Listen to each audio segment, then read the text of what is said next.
আমাকে কাইন্ডলি একটু 2 মিনিট দেন। আচ্ছা 2 মিনিট দিলাম কাইন্ডলি। জি থ্যাংক ইউ মাননীয় সংসদ সদস্য। আমার মাননীয় স্পিকার, সরি মাননীয় স্পিকার, আমাকে 2 মিনিট সময় দেওয়ার জন্য। এ তো ফেল। নেক্সট স্পিকার, এই 2টা মিনিট সময় দেন না। সময় নাই। 2টা মিনিট। ধন্যবাদ মানুষের। আমি তো বক্তব্যের প্রারম্ভে বলেছি, মুদির দোকানে লেখা থাকে না, বাকি চাহিয়া লজ্জা দিবেন না, সময় চাহিয়া লজ্জা দিবেন না। পরবর্তী বক্তা। নেক্সট মাননীয় স্পিকার, গাড়ি চালাইতে লাইসেন্স লাগে, মোটরসাইকেল চালাইতে লাইসেন্স লাগে, দোকান চালাইতেও লাইসেন্স লাগে, এখন শুনি মদ খাইতে বলে লাইসেন্স লাগে। মাননীয় স্পিকার, এইটা কোন দেশের আইন আমি জানি না। মাননীয় স্পিকার, রাস্তাঘাটে যেখানে সেখানে মদের দাম বাড়াইছে, মাইন্ড করছে, এটার জন্য লাইসেন্স লাগে। এই ব্যবস্থা মানুষের করেন।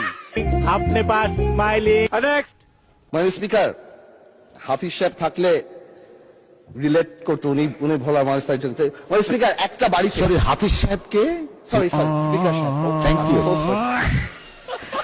সরি। তুমিও ফেল। নেক্সট এই সংসদে আপনার অনেক মামা চাচা খালু থাকতে পারে, কিন্তু সবাইকে মাননীয় সদস্য বলে, ভাই বলবেন না কাউকে, মাননীয় সদস্য বলে সম্বোধন করবেন ভবিষ্যতে। 2014 সালে আপনাকে মনোনয়ন দিয়েছে, 2014 সালে তো নির্বাচন করে নাই বিএনপি। মাননীয় স্পিকার, আমি এখনই বিদায় নিচ্ছি। আল্লাহ হাফেজ, সবাইকে ধন্যবাদ। আসসালামু আলাইকুম। কোথায় বিদায় নিচ্ছেন? শেষ করছেন? আচ্ছা মাননীয় সদস্য।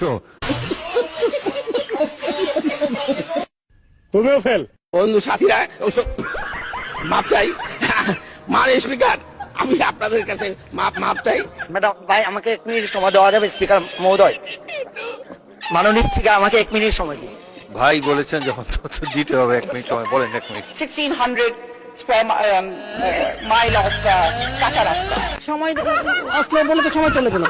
আমি কি আসি নাকি লাইনে? 2001, 2008, 2026 এবং 2014 আমাকে নমিশন দিয়েছে। 2014 সালে আপনাকে মনোনয়ন দিয়েছে, 2014 সালে তো নির্বাচন করে নাই বিএনপি। মাননীয় স্পিকার, আমি এখনই বিদায় নিচ্ছি। বিদায় নিচ্ছেন, শেষ করছেন?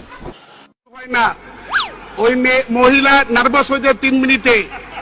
আর নারীর এত ক্ষমতায়তনে কি যে কষ্টে আছি এই দেশের মধ্যে। আপনি স্পিকার, মাননীয় প্রধানমন্ত্রী স্পিকার, বিরোধী দলের নেত্রী স্পিকার, আরেকজন রাজপথে ওই সেও নেত্রী, আমার ঘরের মধ্যে আমার ওয়াইফ, সেও কি যে জ্বালা যন্ত্রণা আছে। মানুষ স্পিকার বলে ভাষা প্রকাশ করা যায় না। এই জাতীয় সংসদে যারা আছে এরা কিন্তু কেউ কিছু বলে না, খালি প্রশংসা করে যাচ্ছে। প্রত্যেকজন কষ্টে আছে মাননীয় স্পিকার, প্রত্যেক ব্যক্তি কষ্টে আছে মাননীয় স্পিকার। দেখ, আমি আমার কথা বলি মাননীয় স্পিকার, এত বড় আইন। মাননীয় স্পিকার, আপনাকে ধন্যবাদ।